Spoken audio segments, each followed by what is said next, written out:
savez, il s'agit essentiellement de chanvre indien et de médicaments qui ont été importés en contrebande et qui ont été appréhendés par nos différentes unités qui jalonnent le territoire de la région de Fatick. Il s'agit essentiellement de chanvre indien, une quantité de 3 tonnes de son et des médicaments également importés en contrebande sans autorisation et qui sont estimés à une valeur de 76 millions. Donc ça prouve encore une fois que le trafic, c'est un fléau qui est là. On se tue à la tâche, on est tout le temps sur le terrain pour le juguler, mais les gens recommencent encore. Donc c'est le moment de sensibiliser encore une fois toutes les populations sur les dangers de ces produits-là. Parce que si c'était des produits qui n'étaient pas consommés, peut-être que ce qui les amène aurait arrêté.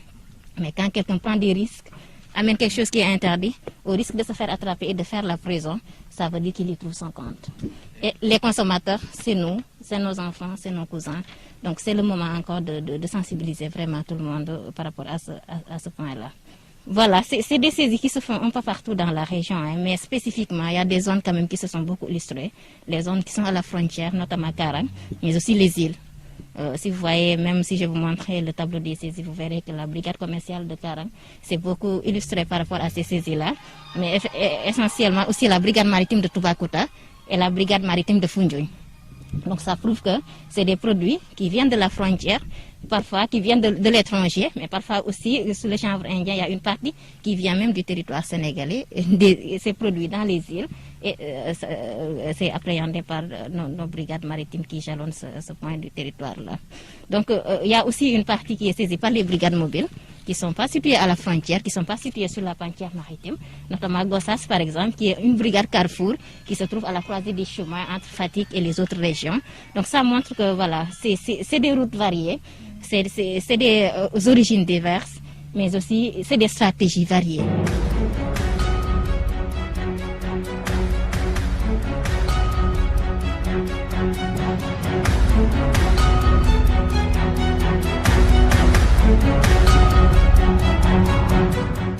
Il y a une volonté qui est là de combattre ce phénomène. Parce que si aujourd'hui, en si peu de temps, on est pu, surtout du fait que j'ai été même là pour la première fois, mais aussi pour cette deuxième fois, ça prouve qu'il y a des efforts constants de la douane dans ce sens-là pour combattre ce trafic. Et ça montre aussi un autre visage plutôt que nous déplorons tous, c'est le fait que le trafic demeure toujours. Et bien évidemment, il va falloir qu'on ait des agents, mais aussi des structures qui soient là pour combattre ce phénomène-là. Et je sais que c'est une réponse aujourd'hui de la douane face à ce trafic. Nous le déplorons et nous savons aujourd'hui, vous et moi, les répercussions sur la santé mentale de certains usagers, mais aussi d'autres répercussions, parce que sur le plan économique aussi, ça développe parfois souterrainement une autre forme d'activité économique. Et je sais qu'aujourd'hui, il nous faut non seulement dans le contexte dans lequel nous nous trouvons, de relancer notre économie, il est nécessaire aujourd'hui d'avoir véritablement tous les leviers à notre disposition. Et c'est le lieu aujourd'hui de remercier, mais aussi de féliciter le travail qui a été effectué par les agents de la douane sous la conduite du colonel, Madame Ndeye-Fatou Ndiaye, qui a travaillé avec ses agents de telle sorte qu'aujourd'hui, on ait pu obtenir ces résultats. Et spécialement, je voudrais aussi féliciter et remercier la brigade commerciale de Karang, qui a véritablement fait un travail colossal dans ce sens-là, parce que sur ce qu'on a incinéré aujourd'hui, la brigade commerciale a eu à faire un travail assez important. Le plaidoyer maintenant qu'on a à faire à l'endroit de nos populations, mais aussi à l'endroit de la population, c'est d'abord de travailler en étroite collaboration avec ces forces qui sont là pour combattre ce phénomène-là, mais aussi à continuer à sensibiliser les personnes les plus jeunes, surtout nos jeunes frères et nos jeunes sœurs, de telle sorte à ce que l'utilisation de cela ne puisse pas être aussi répandue.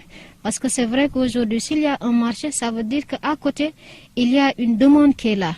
Et je crois qu'aujourd'hui, il nous faut non seulement insister sur le combat que nous menons au quotidien avec les services de l'État qui sont impliqués dans ce combat-là, mais aussi continuer cela de telle sorte à ce qu'il y ait moins d'utilisation au sein de nos populations. Et là, je lance un appel à tout le monde, parce que tout le monde est concerné, qu'il s'agisse aujourd'hui des parents, qu'il s'agisse aujourd'hui du système scolaire, qu'il s'agisse aujourd'hui de tous les secteurs d'activité. Nous avons véritablement des usagers qui sont éparpillés. Et c'est le lieu aujourd'hui de sensibiliser de telle sorte à ce qu'on ait moins d'utilisation de ces drogues.